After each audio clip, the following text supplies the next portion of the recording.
Kia ora koutou, ko Angela Caves toka wingawa, no mai haere mai. Welcome to the Waikato Business Growth and Support Virtual Conference. My name's Angela Caves and I'm the Digital Events Manager for Digital Boost.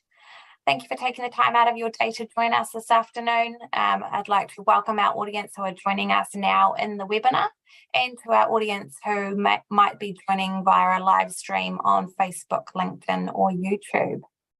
Our conference sessions are being recorded and they will be uploaded to YouTube for post-event viewing.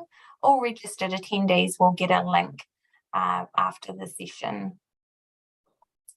This is session number 11 out of 12 of the conference. So we're going to be joined by Inland Revenue. Before we introduce our presenter, I just would like to let our audience within the webinar know that you can see and hear us, but we cannot see nor hear you. So please feel free to add any questions or comments into the chat or into the Q&A function. We'll address any of those questions or comments towards the end of the presentation. Our chats will only be seen by the hosts, so you don't have to worry about anyone else seeing those questions at all, so you can send them directly to us. It's now my pleasure to welcome Daryl Mataiti. Daryl is a Community Compliance Officer with the Inland Revenue. Welcome, Daryl. Thanks, Ange. Cheers. So I'll kick off now, shall I? Yeah, go for it. And if you're ready to share screens with your presentation, you can pop that up as well. Okay, go. Thanks. Hopefully that should be coming through okay now. Brilliant. Yeah, that's great. Yes, so thanks for the opportunity to come along to the conference today. As Ange said, my name is Daryl Mataiti. I'm in the Community Compliance section of Inland Revenue.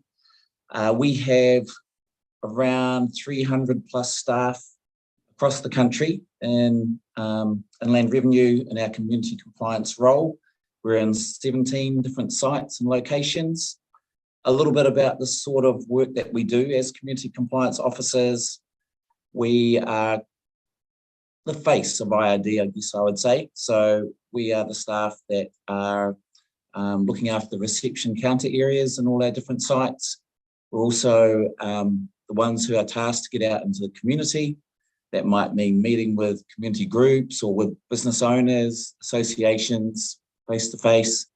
Admittedly, over the last couple of years, we haven't been as visible because of the COVID settings, but in the last couple of months, yeah, we're now starting to be out and about a lot more. So that is a little bit about my role as a community compliance officer, and education is also a big part of what we do. And so if there are businesses, organisations that are not too sure what they need to do to meet the tax rules, you can organise a time to meet with one of our staff. We also run seminars, etc., that we're going to give a bit of information about today. And yes, conferences like these are also a big part of educating and letting people know what does community compliance do. All right, so I'm going to take us through a PowerPoint presentation. Let me just go to the next slide. Here's the general topics that we're going to cover. So at least in this part of the presentation, we'll just be sharing some of the services and resources that we have available. And a bit later on, if there are any questions that you'd like to ask, any tax-related questions, then yes, please put them in the chat and I'll be happy to see if we can deal with those shortly. So I'll talk a little bit about what we call our one-to-many service. So that's covering workshops. Currently, most of these are all run online, and webinars. We are moving back into a face-to-face type of setting at the moment, but I'll cover some information around those.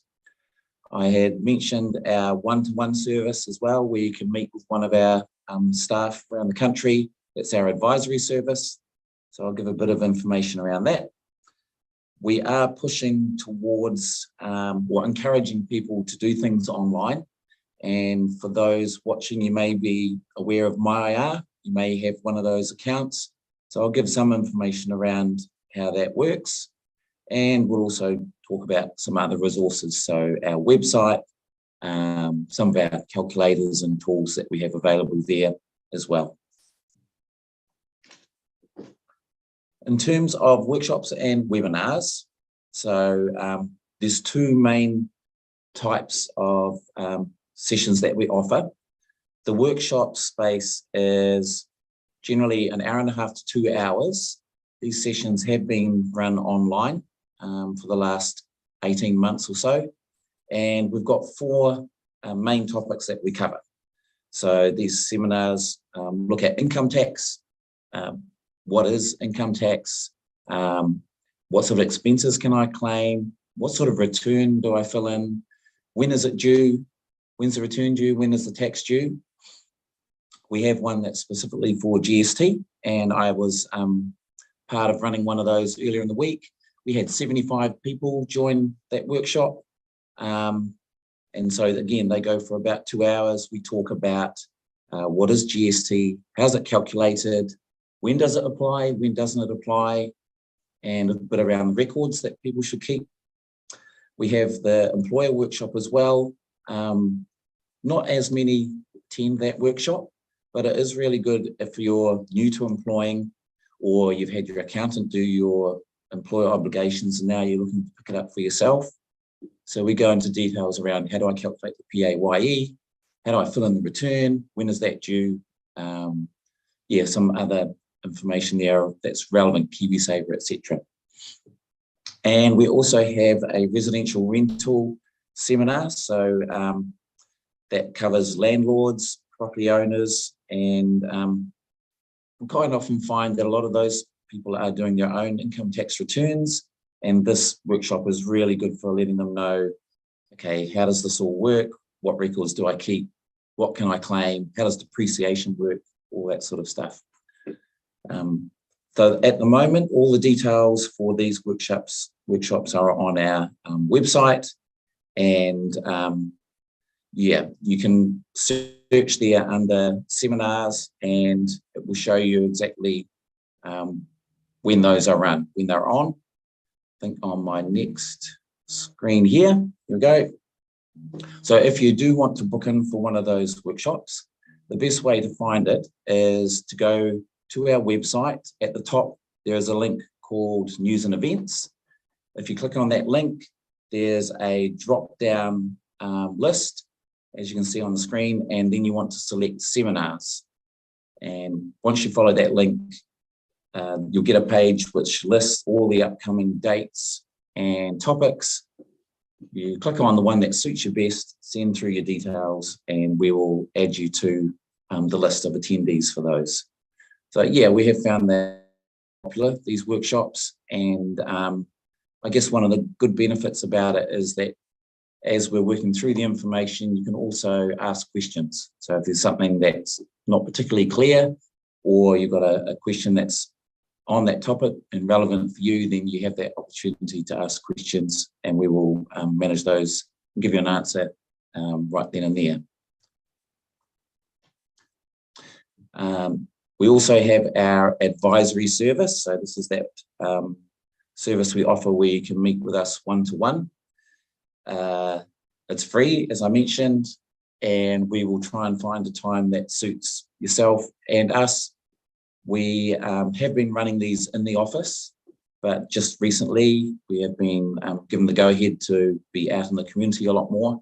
And so we can come and visit you out at your workplace, your place of business, in your home, generally between work hours, sort of between 8 and 5, 8 and 6, but there is a little bit of flexibility there. So if you're looking to contact us and organise an advisory, the best way to do that is to go onto our website again, and in the search bar, put in the word advisory as on the slide, and that will bring up a link where you enter in your details, your name, ID number, the sort of query that you have, and your contact details, and someone will get back to you within 5 working days, within a week. we'll work out a time to meet, if it's necessary to talk on the phone. And yeah, we can go through the issues that are specific to you.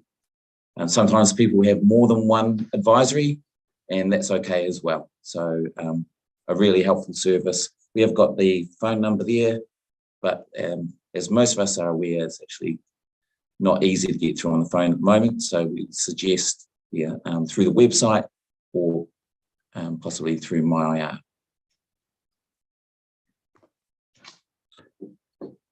And talking about MyIR, so I've been in Inland Revenue quite a while. I started back in the mid-90s, giving away my age a bit there. And back then we didn't really have any login type of account with Inland Revenue. And so it's been brought in over the last 15 plus years.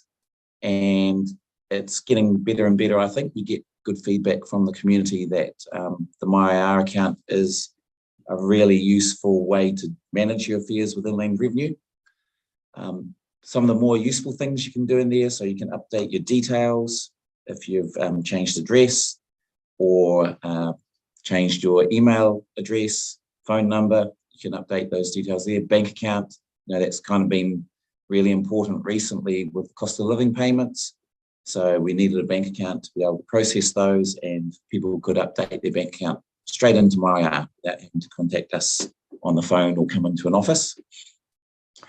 You can file your returns, so that's especially helpful if you are in business. You can do your end of year income tax return through MyIR. You can also file your GST through there, employer returns. I guess a couple of the advantages are when you file your return online, you know that it's been received by Inland Revenue, so you can, if you're getting pressed for time and the due date is upon you, filing in MyIR means it's going to be accepted as received by Inland Revenue for the cutoff. Also, if you're doing your income tax return in MyIR, it will do a lot of the tax calculations, rebate calculations for you. I've done a few returns with business owners over the years, and they've got all their information ready to go. It literally takes 5-6 minutes. It's very quick. Another positive thing in MyIR is that if you're needing to set up for a new type of tax account or working for families, for example, you can do that quite quickly in the login account in MyIR. So there's an option in there to register for new taxes. And again, it just makes it instant. You're not waiting for Inland Revenue to process a paper form. It updates straight away. You can also check that your payments have gone to the right place. Sometimes it might be that you can't pay on time. We know that's a reality out there, and sometimes you just can't pay on time. And so if you're wanting to apply to pay your taxes that are owing over time, we call that an installment arrangement. And in MyIR, you could submit a proposal to pay, might be $100 a week over 6 months. And as long as that proposal meets certain criteria, it will be accepted automatically. So again, you'll be able to submit your proposal and get an answer without having to wait on the phone or necessarily fill in some paperwork for us. So that's an installment arrangement, and well worth doing. Just try and organise that before the due date would be my other piece of advice. By doing it that way, you will actually reduce any penalties that you might normally get charged. And sometimes you might have a question that you need an answer to, rather than waiting on the phone. You can send those queries through MyIR. And I guess the other good thing is that you get a written response back that you can hold on to with your records. So a lot of really useful stuff in that system. And to set up your account, here's our homepage.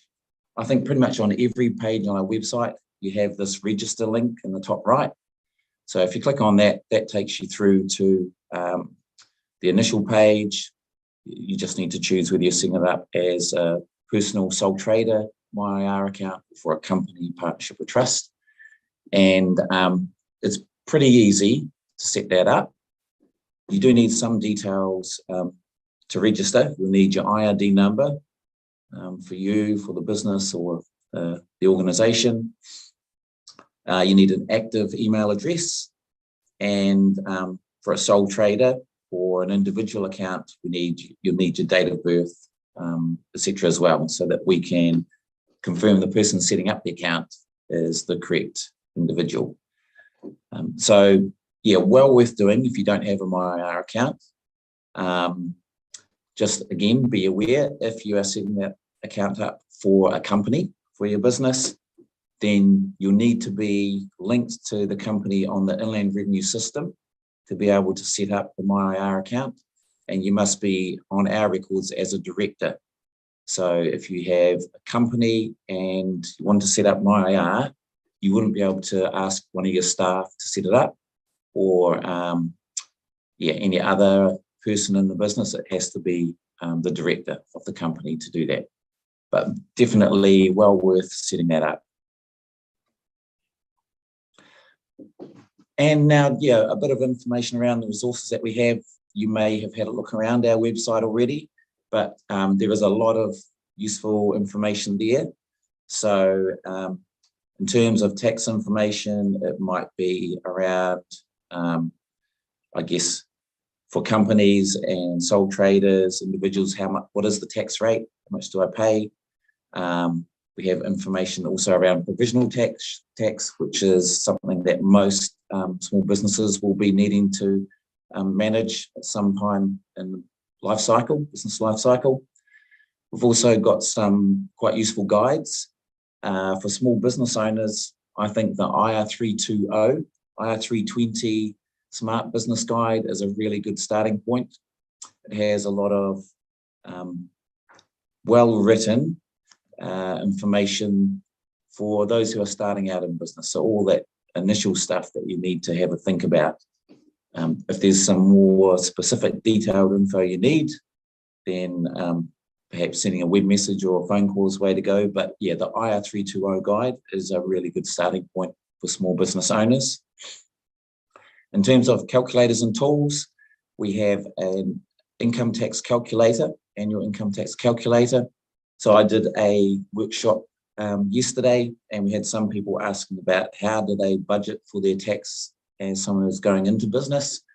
And we were recommending go onto our website, have a look at the annual income tax calculator, put in an estimate of what you think your profit might be, and the calculator will tell you what your possible tax is, and then that allows you to, or helps you to work out how to budget for it.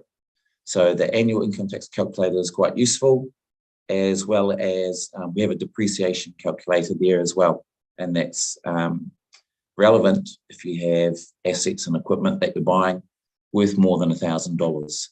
So yeah, a couple of really useful calculators and tools. And I'd mentioned earlier about the workshops and webinars that we run. So we have some recordings of the PowerPoint presentations, and they're quite useful to have a look at. We've got some recordings for income tax, some for GST, and some for employers. So earlier on, I mentioned the link that you go to for seminars. That same page has the link for the videos as well. So on any page at the top, there's news and events. You click on that link, and from the drop-down menu, click on seminars, and the top link in that page is the recordings, the webinar videos. So yeah, some good information there, and well worth having a look at that if there's something you want to know around income tax, GST, etc. Now, I think the last thing we have here is our YouTube channel. So you may not be aware, Inland Revenue has a YouTube channel, and we've got quite a few videos in there. I think all of the ones that we have on our own personal website are on the YouTube channel, and we've got a few others that are animated videos. There's actually more on the YouTube channel than our website, and as you can see from the list of topics there, yeah, there's quite a variety. They're actually quite well written. Again, I think most of them are like 5-6 minutes long, and yeah, well worth having a look. our YouTube channel is Inland Revenue New Zealand. So another place worth having a look at if, there's some general sort of information that you want him to know about. Okay, and yes, that is the end of the presentation there.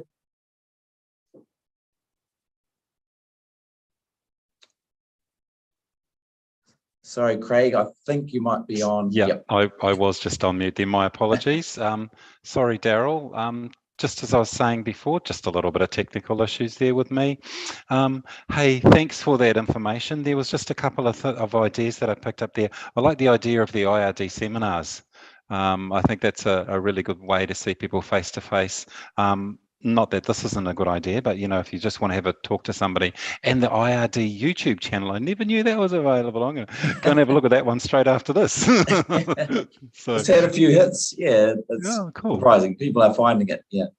Yeah. Awesome. Hey, look, we did have a few questions that have come through, and I just will have a look to see if there's any more at the moment. Yep. Hey, one of the questions that have just come through is, when someone is looking at setting up a small business, would you recommend registering as a company, a partnership, or just register for GST only? Right. Yeah, we do get that question a bit. I have to say up front, I guess that IRD doesn't like to give advice about what option is best. However, I do know there is a very simple decision tree tool on the business.gov.nz website, and we do find that helps people work out what might be the best structure for them. I have seen over the years that some people, when they go into business, they start a company and they register for GST right from the beginning. And then when they meet with us, we actually see that they've potentially made things more complex than they needed to be. Not everybody needs a company structure. It sort of depends on all sorts of factors. And not everyone has to register for GST. Okay. I kind of think of it from the point of view that people who register for GST have to be aware they now have returns to file, GST to budget for, and GST rules to have an awareness of. So yeah, I would just suggest maybe have a look at that tool, do your research, and perhaps think about paying for an accountant to help you get things right early on to avoid potential headaches down the track because the person has set things up in a particular way. That's some really good advice, because you don't want to set something up and then a year or two down the track have to go, oh my gosh, I've got to pay more tax. Yeah. Cool. Just another question that's come through is, for a self-employed person earning or starting on an annual income of under 60K per year for their first year, would it be worthwhile registering for GST only? What kind of would you recommend in that situation? Yes, well, similar to the first question, it's about being aware of, if you register, there is going to be a bit more compliance. So you've got GST returns to think about, and budgeting to do, and a whole new set of rules. I will say I tend to find if you've got a smaller business and you're going to be comfortably under the 60,000, often it's more trouble than it's worth registering. You can register, of course, if you're under that threshold, but it's a matter of weighing up, well, am I going to get much benefit from it if it's a question or an option that I don't have to take? Now, having said that, there are some industries where actually it's just expected that you will register for GST whether you're over $60,000 income or not. And, some of those types of industries are real estate industry, might also be in the building industry, the taxi industry.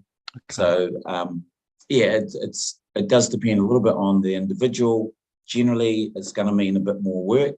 And also, if you are making a profit, it's going to mean GST payments. So, yeah, things to think about. Hey, that's all really valuable information. Thanks, Daryl, for that. At the moment, we don't have any more questions, so I'll just pass that one over to Angela. Thanks, Angela. Thank you, Craig, and thank you again, Daryl, for joining us. Daryl and I have been working together closely on these conferences across the country, and it's a real privilege to have you with your wealth of knowledge. I don't know if you guys picked up on that, but Daryl has been with IR for a very long time, so he's very knowledgeable. So thanks again for joining us for the Waikato conference. It's been a pleasure to have you. If you need to be connected locally, please head over to Connected. Craig will be there to support you. He will be able to help get you be that conduit of connection into the business community and the support in the Waikato region. There are 2 connected locations in the Waikato, and Craig is currently overseeing both of them. So please take his details if you need to get in touch with him. Up next, we've got the Digital Boost session at 3:15, where we're going to take an in-depth look at the platform of Digital Boost and the new tool that was launched in April, Checkable. So please join us at 3:15 for that session. But in the meantime, if you really want a head start, jump over and sign up to Digital Boost, and you can be in the draw to win the fabulous prize on screen there of $25,000. Included in that is about $15,000 worth of digital marketing. There is brand new office equipment, software packages, and business mentoring, all up for grabs. So if you're an existing Digital Boost member, please just log into your dashboard, watch 2 videos between now and the 9th of October, and you'll be automatically placed in the draw. If you are a new Digital Boost user, just sign up, follow the easy sign up process, and watch 2 videos on the platform, and you'll also be in the draw to enter that fabulous prize. That brings our session to a close. Like I said, Digital Boost up next, so please join us. We'd love to see you in that final session of the conference. Other than that, thank you so much for joining us this afternoon. It's been a pleasure to host you, and I hope you all have a wonderful afternoon. Thanks again. Take care. Thank you.